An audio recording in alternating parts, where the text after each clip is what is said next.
Now let's continue. Here you see this heading, says section, the hadith of the slave girl. There was another heading that we saw previously. I didn't read the heading. And I'm not reading the headings. I'm pointing it out to you now because it's here. But I'm not reading the headings because really the way the book's supposed to go is it's just a conversation. So if you're having a conversation, you're not going to stop and say, okay, here's a new heading. But someone who helped me work on the book suggested to break into headings for the sake of whoever's reading. So that's why it's there. Or else I would leave it out. It's not even my inclination. But that's what someone suggested, so I put it there. And so the Wahhabi says, but there is still the hadith of the slave girl. How do you explain the fact that the Prophet ﷺ asked her, where's Allah? And that we use this question to test people's faith? Okay, so here, this Wahhabi translated the hadith as it would be translated verbatim. Ain Allah. So he said, the Prophet said, where's Allah? And then he claimed that we use this question to test people's faith. So his stating that as a fact like that, that's from his Wahhabi education and his Wahhabi creed, that he thinks that this is the case. Now as for translating the hadith, where is Allah? Ain Allah. So the word aina, as you know, we're going to talk about it. The word aina, it has the meaning of place and has the meaning of status. But also the word place does in English has the meaning of location and it has the meaning of status. The word where, did I say place? The word where, also the word where in English is just like that actually. Has the meaning of place and has the meaning of status. So I'd say that the question in itself is not explicit because it's like the way it is in Arabic. The English is like it is in Arabic. Ain Allah. That's the hadith. That's the reported hadith. We're going to read here what's here. One person I talked to, he claimed that, he said, there's nothing in English that matches anything in Arabic. So I said to him, okay, so in Arabic you say Ulu. Ulu means high. That means by place or status. So with the word high in English, do you find a difference? So he said, no, I don't find a difference. So as if there is here and there, some things they match. Some things here and there, they match in Arabic and English. So the Sunni responds, had the Salaf understood this hadith as you do, they would have gone around asking people, where is Allah, as you do. But they do not. And you here, as if the Sunni means you people. Had the Salaf understood this hadith as you people do, and maybe you as an individual don't know what all of your people do, but this is what you do. Had the Salaf understood this hadith as you do, they would have gone around asking people, where is Allah, as you do. But they did not.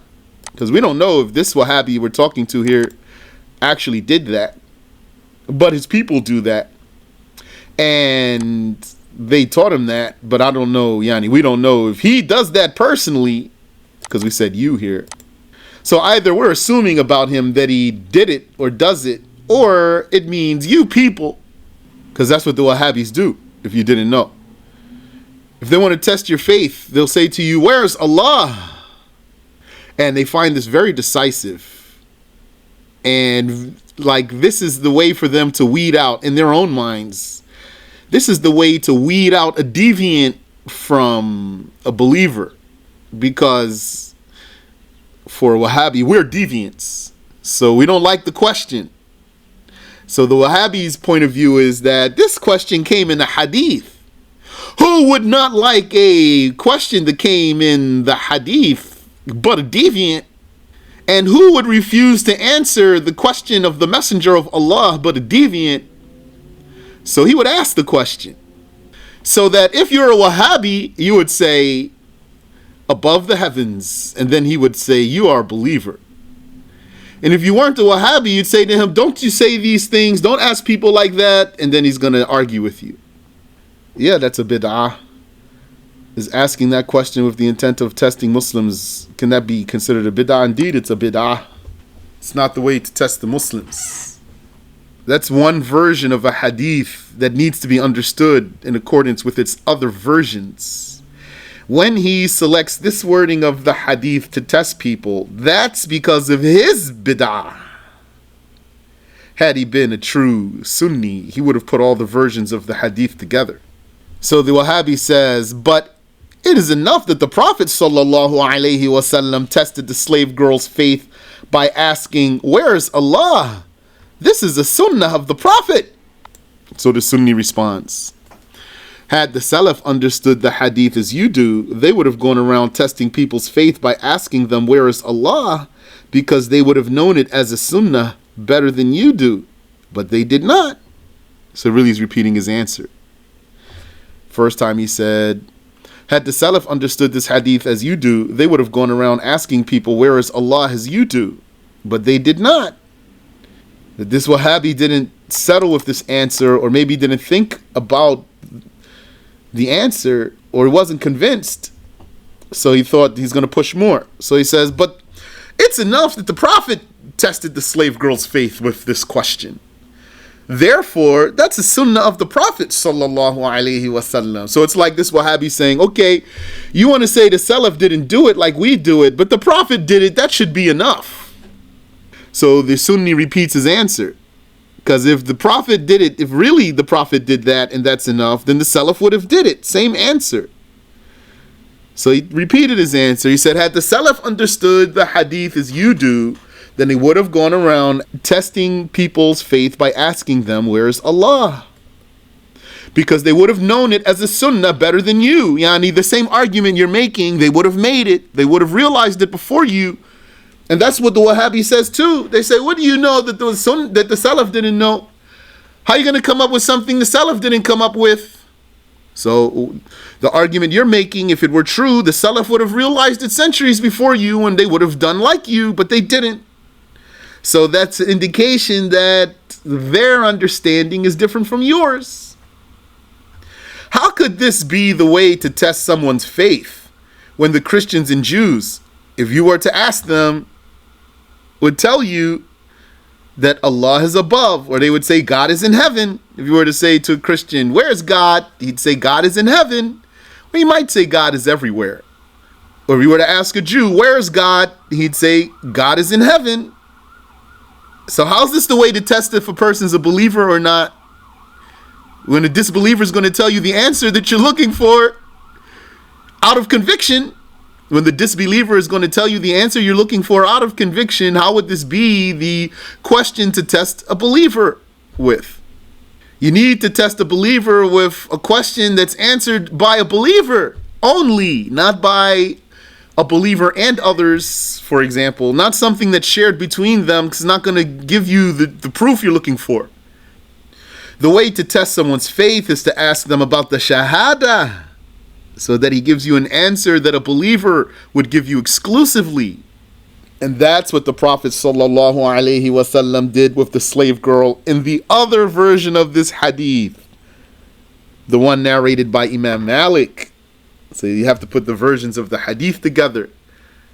If someone affirms that there is no God but Allah and that Muhammad is the messenger of Allah, then upon that you deem him faithful, you deem him as a believer, and you leave whatever may be in his heart to Allah, as the Salaf did. But if someone says God is above, or God is in heaven, or something like that, this is not enough to deem him as a believer, because even non-believers believe that. The word of Tawheed is the Shahada, La ilaha illallah, Muhammadur Rasulullah. Not where is God, that's not the word of Tawheed. So in the other version, narrated by Malik and others, the Prophet asked her, because he was testing her. That's true. The Prophet was testing her. That's true. But what was his question to her? There are numerous renditions of that. So he said to her, according to one rendition, what is indisputably compliant with the religion. He said to her, "Do you testify that no one is God but Allah?" She said, "Yes." He said, "Do you testify that I am the messenger of Allah?" She said, "Yes." That's how you test a person's faith. That's how the Prophet tested her faith, according to this story. And according to the other versions, probably going to come now. I don't know. I didn't review. I'm just reading off the top with you. Also, what came in the other version of the hadith. He said to her, "Who's your Lord?" She said, "Allah." He said, "Who am I?" She said, "You are the messenger of Allah." So that's what a believer would say. Not God is in heaven. So why does the Wahhabi choose this version over all the other versions to test someone's faith? It's because of his bid'ah, his heresy. Not because that's a sunnah. So the Wahhabi says, so you deny the hadith of the slave girl? What kind of question is that? It's obvious here that he doesn't deny the hadith of the slave girl, because he said here, the way to test someone's faith is to ask them about the shahada, and that's what the Prophet did with the slave girl in the other version of this hadith. So he's not denying the hadith of the slave girl. But because Wahhabi has tunnel vision, he can't see someone else's point of view. So all of this talk here means that you're denying the hadith of the slave girl in the mind of Wahhabi. So the Sunni responds, no, we do not deny it. It needs proper explanation. Assuming it is authentic, it needs to be explained in conjunction with its other narrations that have other wordings. You cannot just take the narration you like, sweep the others under the carpet, and then force your convictions upon the people by one version of a hadith that you misinterpret. The known hadith rule is that the versions of a hadith must be merged and explained properly. Not that you take a hadith that has various wordings and you isolate one of them and then you impose that one on the people and act as if the other ones don't even exist, and you don't merge that one with the other ones.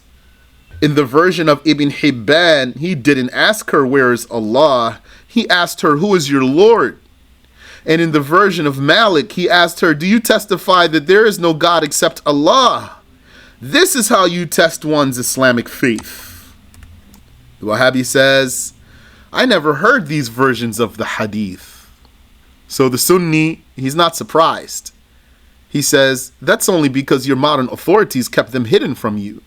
And what's also surprising is that once the Wahhabi does learn for the first time from his opponents, not from his teachers, the other versions of the hadith, and it became clear to him that those versions were hidden from him, he still won't change.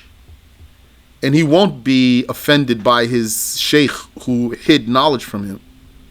The Sunni says to that Wahhabi, they gave you one alternative and they gave you a list of what books to avoid. They say this is the banned list. If you know about Wahhabis, they have a banned list. They probably translate it in all languages. I don't know, for sure have it in English. You trusted them and you never came across any information but theirs. The fact that you do not know it does not negate its validity. Because when he says, I never heard of these versions of the hadith. So what does that prove? Does that prove anything? It only proves ignorance. Meaning, ignorance means lack of knowledge. Means you don't know. Doesn't prove anything more than that, though. The fact that you do not know it doesn't negate its validity. Because sometimes a person, he uses this as evidence. He thinks that's evidence. When he says, I don't know that, it's like he's saying, you can't bring that into the argument because I don't know it. So don't ever let a person get away with that. When he tells you, I don't know that, I never heard about that, and you tell him it doesn't change the fact. The question is if you're going to check it. And if you do, and you find it, will you ignore it? If you go and check those other versions that you never heard of before, and then you find them, which you will you ignore them and just keep your position though? Will you still, after this discussion, after this has been exposed to you, will you go to the next person, now a more devious Wahhabi, now actually knowing the other versions of the hadith, and then test that person by saying, where's Allah? And then say to that person, this is what the Prophet said to her. We have to believe that Allah is in heaven. So the Wahhabi says, but do the other versions say that Allah is not over the heavens? Cheap trick here. Because what is he doing here? He's trying to make all the versions conform to that one. He's not trying to merge them all. He's saying this one, this is the main one. This is the hub. This is the nucleus. All of them need to be understood this way. That means that Allah is in a place. He's saying, when the Prophet asked her, who's your Lord? It means Allah is in a place. And when he said to her, do you testify that no one is God but Allah? It means Allah is in a place. Did any of these other versions say that Allah is not over the heavens?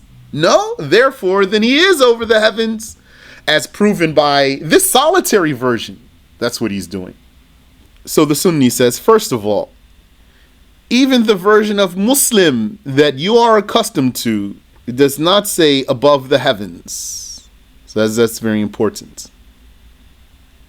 Because Wahhabi speaking in English language is going to most of the time say to you, this hadith means the Prophet said to her, where's Allah? And she's going to say, over the heavens. He's going to say that to you with a straight face in English. So even the one that you want to stick to doesn't say over the heavens actually. It says fi sama, which literally means in the sky, not over the heavens. And Wahhabi might say to you, well, fi sama, it can mean fawqa samawat. They will say that to you. Because like we said before, he's going to call your bluff. He's going to tell you, for example, the slave girl said, over the heavens. So he hopes you don't know better. So you would say to him, it doesn't say over the heavens. It says fi sama. Fi sama means, if you want to translate it literally, in the sky, not over the heavens. Fi means in, literally. And sama is singular. So how you got over the heavens? So then he'll say to you, likely, fi sama can mean fawqa samawat. So what's he doing now then? He's making a ta'wil.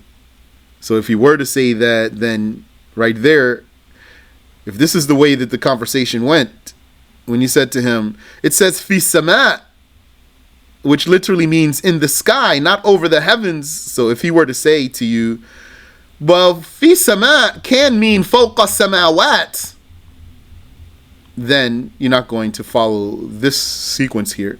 You're going to address that claim, and you're going to say to him, well, that's a ta'wil though. No, not going to say, no, it can't say, but that's a ta'wil though. You said we're not supposed to make ta'wil. You said we're supposed to take it as it is. But let's see what's here. So the Sunni tells him, it says fi sama, which literally means in the sky, not over the heavens. So know that you have been deceived by the people you trust. You're running around saying over the heavens or above the heavens because that's what your teachers told you. It doesn't say that though. So they deceived you. They took advantage of your lack of Arabic. And they mistranslated the hadith. Secondly, I just told you, the correct rule is to merge all of the versions of the hadith to find the common meaning. And this Sunni here, he keeps saying to this Wahhabi, I just told you. So he is pointing out to him, you're not following. You don't follow well. I already told you.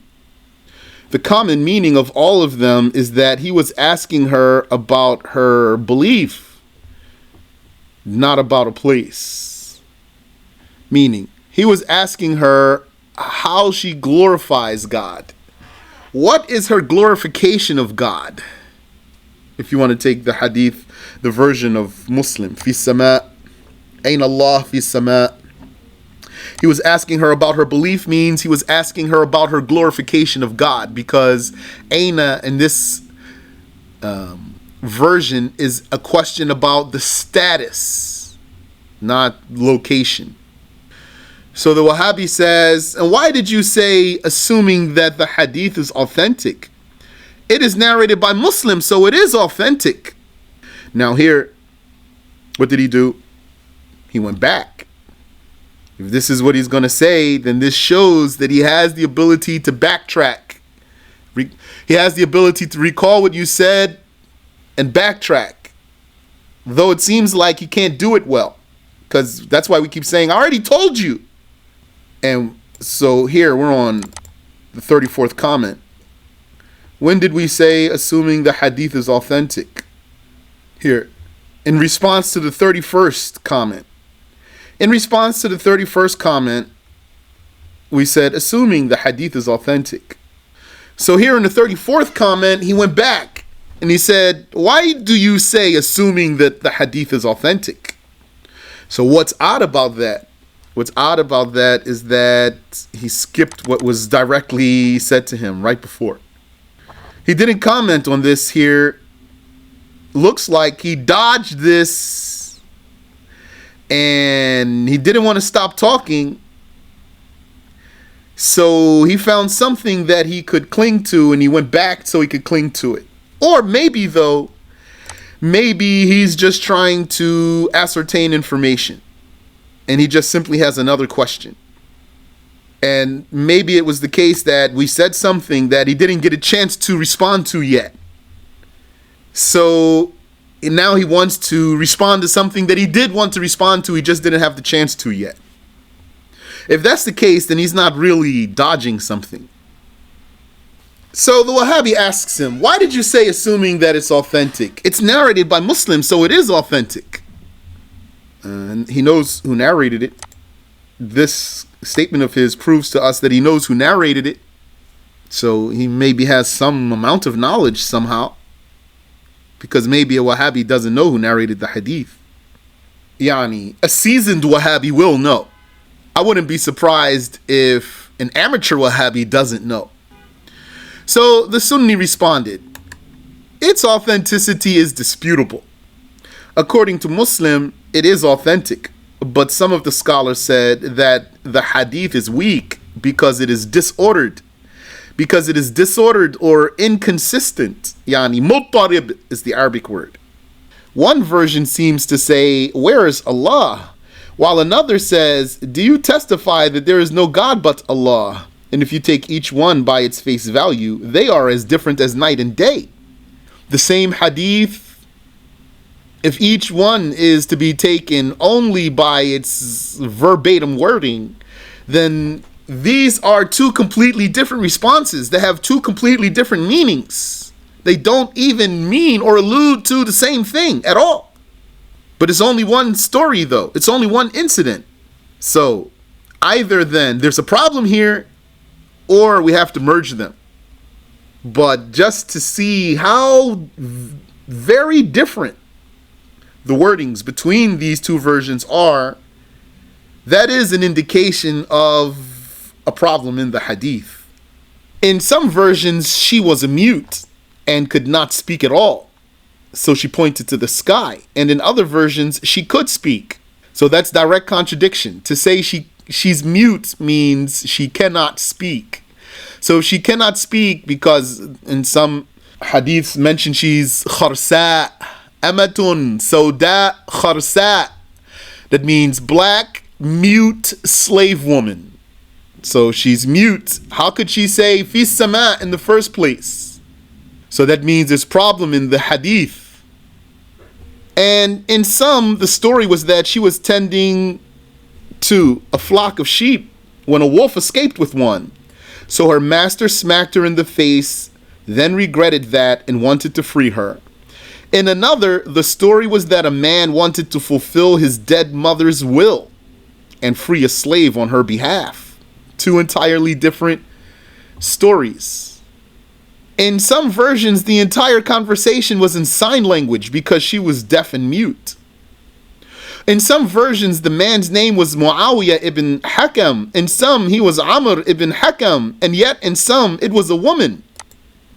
A hadith cannot be evidence for the creed unless it is indisputably sound. And this hadith's soundness is disputable. That's why we said, assuming it's authentic. So the Wahhabi says, it seems you put a lot of trouble to empty out the meanings of these proofs. What kind of answer is that? What kind of response is that? This is the response of someone who's frustrated. He's finding too much resistance, more resistance than he can tolerate. So he's bothered. That's why he called it trouble. He didn't say, oh wow, thank you for sharing all this information with me. He said, how you put all this trouble into debunking me? So the Sunni tells him, a lot of effort, not a lot of trouble. Yani, just to take away the bad connotation in the word trouble there. But not to empty out the meanings. It's not that we're just denying something that's true. Rather, it's to explain them properly. Emptying out the meanings is as if you're saying we're denying something that's true. It always takes more effort to clean up a mess than to make it. We are the cleanup crew. You are the mess makers. You're the ones who all you did was wreck the whole room. You jumped on the bed, you broke everything, you had fun making a mess, and now we have to come and clean it up. The Wahhabi says, okay, you said that Allah never said that he was anywhere, but where did he say that he is not in a place?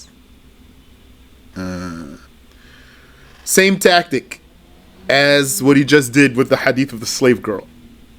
And we already clarified this for him too. So he's going back. He's going in circles. This is a person who doesn't mind wasting his own time. Because if his own time was valuable for him, then he wouldn't be going in circles like this. Not to mention that this response also is ignoring things above. So here, this 34th response, or this 34th comment, why did you say assuming the hadith is authentic? We said here, looks like he's just ignoring something here, but it could be that he's just trying to catch something that he didn't get a chance to comment on yet. Okay, but now what's this here? This is going even further. So it looks like he's really ignoring stuff. Not just trying to catch something that he didn't get a chance to comment on yet. Because we already addressed this. So the Sunni tells him, the statements from Allah and His Messenger are more eloquent than to simply say, He exists without a place. Because that's what he's looking for. When he says, where did Allah say that He's not in a place? And he wants you to tell him, give me an explicit ayah that says, Allahu mawjudun bila makan. Or give me an explicit hadith that the Prophet said so. That's the meaning of his question.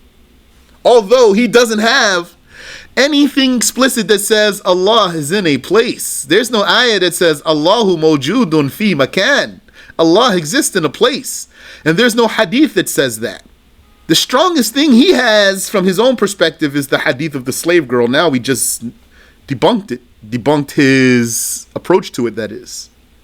So the Sunni tells him, the statements from Allah and His Messenger are more eloquent than to simply say, He exists without a place. Yani, this is important here because a lot of times, this is what a Wahhabi is going to do to you.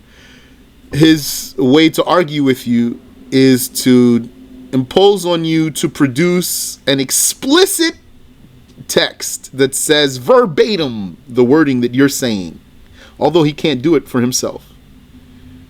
He will produce that from which he is deriving, that from which he is concluding his wording. There's something from which he concludes his wording. This is justified for him. It's not justified for you, according to him. So this is how you would answer such a thing. You tell him, the statements in the Quran and the statements of the Hadith are more eloquent than just some standard words that you want me to say to you. This is the statement of the scholars of the Salaf and the Khalaf. Yani, they said the standard statement that's extracted from those eloquent, exquisite phrases in the Quran and in the Sunnah.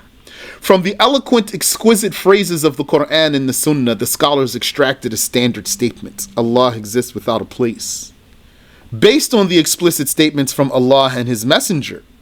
For example, now he wants to give the examples. So we talked about that last time.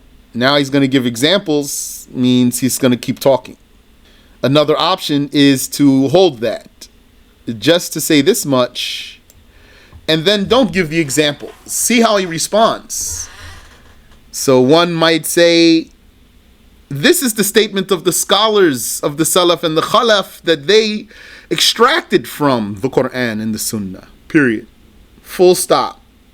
Now you'll see how the Wahhabi reacts. You gave him bait to bite if he wants to, because you told him there are explicit statements from Allah and His Messenger. From those explicit statements, the scholars extracted this standard statement here. So if he thinks well, then he should ask you directly what you stated. So then he would say, for example, give me examples of such explicit statements. Now, if he doesn't think you have any, he would. A Wahhabi will tell you, like what? But if he knows you have something, he won't tell you, he won't ask you, like what? Rather, he's going to go somewhere else. But according to what we have scripted here, the Sunni keeps talking. So he says, for example, Allah says in Surah Shura, Ayah 11, لَيْسَ كَمِثْلِهِ شَيْءٍ. Nothing is whatsoever like Him. If He were in a place, He would have uncountable similars. If He were in the sky, He would be like the angels, the sun, moon, and stars. If He were on earth, He would be like the humans, jinn, plants, and animals.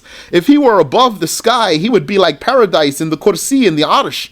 And if He were over the arsh, He would be like the book over the arsh. Also, Allah said in Surah Al-Anbiya, Ayah 6, Inna Allah la ghaniyyun 'anil 'alamin. Allah has no need of the creations. Had Allah been in the heavens, He would need the heavens so that He could be in them. Very elementary. Had He been over them, He would need them so that He could be over them. If He rose toward the sky or over the arsh, He would need it so He could rise toward it or over it. This is because it is obvious that if there were nothing to be over, He would not be over it. And if there were nothing to be in, He would not be in it. It's like a homeless person. Does he have a house? He doesn't have one. He needs a house so that he can be in it. So he's going to be inside somewhere that doesn't exist. These statements from the Quran are more eloquent than just to say Allah exists without a place. Saying Laysa kamithlihi shay'. That's more eloquent than just to say Allah mawjudun bila makan. And saying Inna Allah la ghaniyun 'anil 'alamin. Allah has no need of the creations. That's more eloquent than just to say Allahu mawjudun bila makan. So the scholars extracted this standard statement from these eloquent, exquisite statements. The Sunnah of the Prophet is even more direct than that. So he's still talking. This statement here about some statements of the Quran, it's not a lot. I think it's not a lot, but you still want to be brief. It's good. And a lot of times, a brief answer stumps your opponent. He thinks you're an egomaniac like he is. He's an egomaniac who wants to hear his own voice and keep talking and talking and talking and talking and show you how much knowledge he has. So he thinks you're one like him and you should keep talking and talking and talking too. So when he gives you long paragraph, whether he's talking or it's in writing, very strong tactic is just to respond to one thing out of all of what he said with one simple brief answer that's strong though, not a weak one. This one is like a quick jab that makes his head bounce back so that he gets stunned. But here the Sunni is still talking. He wants to give him some hadiths too after he gave him some ayat of the Quran. He says the Sunnah of the Prophet sallallahu alaihi wasallam is even more direct than that. Muslim narrated the hadith, أنت الظاهر فليس فوقك شيء وأنت الباطن فليس دونك شيء. You, Allah, are al-Zahir, and there is nothing above you, and you are al-Batin, and there is nothing below you. Al-Bayhaqi said in Al-Asma'u was-Sifat, if there is nothing above him and nothing below him, then he is not in a place. And what would a Wahhabi say to this hadith? أنت الظاهر فليس فوقك شيء وأنت الباطن فليس دونك شيء. Many things. Among them is that he's going to say, well, what does al-Zahir mean? What does al-Batin mean? Don't go there. Tell him doesn't matter. Tell him, he said, there's nothing above you and there's nothing below you. What does that part mean? Al-Bayhaqi told you. If there's nothing above him and there's nothing below him, then he is not in a place. Al-Bukhari narrated that the Prophet sallallahu alaihi wasallam said, "Kan Allahu walam yakun shay'un ghayruh." Allah was, and there was nothing other than Him. This explicitly proves that Allah existed without a place, because the place is other than Allah. And He existed and nothing other than Him existed, not even light, darkness, or time. So, all of these are more eloquent than to merely say, Allahu mawjudun bila makan. When the Prophet said, Kan Allahu walam yakun shay'un ghayruh, that's much more exquisite. And from that exquisite statement, the scholars extracted their standard statement. So the Wahhabi says, but that was before the creation. What about after the creation? So he's asking me, he wants me to clarify for him. So, and he's asking the Sunni. So the Sunni says to him, it is a well-documented creed of the Salaf that Allah does not change. Imam al-Tahawi said, now here, the Sunni didn't give him Tahawi's quote in Arabic, which is good, I'd say here, because it just means he's going to talk more. But you could give him Tahawi's quote in Arabic because that gives your answer more credence, more authority, more authenticity. So the Sunni told him, Imam al-Tahawi said he never ceased to be attributed with his attributes before his creation. He did not increase by their existence in any way that was not his attribute before them. And Abu Hanifa said change occurs to the creation. Therefore, his attributes before the creations are his attributes after the creations. And whatever was not his attribute before the creations is not his attribute after the creations. Like a place. A place was not his attribute before the creations, so will not become his attribute after the creations. Therefore, he does indeed exist without a place. Azza wa Jal. So then the Wahhabi wants to ask him about the hadith of Nuzul. Let's stop here though. We can save this for next time. But we'll notice that if he wants to ask about the hadith of Nuzul next, if that's his next comment, then he did not show that he accepted what we are saying to him. It doesn't seem that he's accepting. Looks like he's fighting. Wallahu ta'ala a'lam. Allah knows best. Do you have any question I can answer for you? Question: how can a person strengthen his language skills in any language? Well, for one, it's good to have a knack for it in the first place. Some people don't have a knack for it. Like some people, their knack is math, but not language. And some people, their knack is language, but not math, for example. And some people, their knack is something else. And secondly, if a person does want to improve his language skills, one way to help is reading. But this is a reading not for learning the religion. It's important to understand this difference. We say you don't take the religion by reading. Don't learn by reading. You learn by taking from teachers. But here you're asking me about strengthening his language skills. So one can do that by reading. This will strengthen your language skills, especially start small.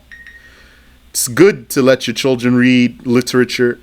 Read to them and let them read. Give them assignments. And give them literature of quality. Of quality. You're going to need to screen it though. There could be blasphemy or haram in there. But still, there are people who are very strong in language. I read a book not too long ago. It was a book I always wanted to read. So, I took the time to read it with this intention, actually. With the intention of improving my language, which was Dr. Jekyll and Mr. Hyde. This book, that's a classic English work. Very strong, very strong. Language, powerful. Books do I recommend? Well, in English, classic works in English are good for that. Classic works like Shakespeare. Shakespeare is not very difficult. And it's very strong. Shakespeare is very, very strong. And also, for example, Gulliver's Travels, strong. Too difficult? Subhanallah. Well, I'll tell you what then, if you want to work your way through it, or work your way up to it. So maybe it's me then. I thought it's not difficult. But it is very impressive though. Subhanallah wa bihamdi. When I read Shakespeare, then I knew what all the hype was about. So there's classic works out there. The older, the better. If you want, not very, very old becomes more difficult, but older, like even literature written from the 60s, the 50s, the 40s, like that, going back into 1800s, way stronger than what's written these days. Huckleberry Finn, for example, and some things like this, some classic works. Amin wa iyyakum. Subhanaka Allahumma wa bihamdik. Ashhadu an la ilaha illa anta astaghfiruka wa atubu ilayk.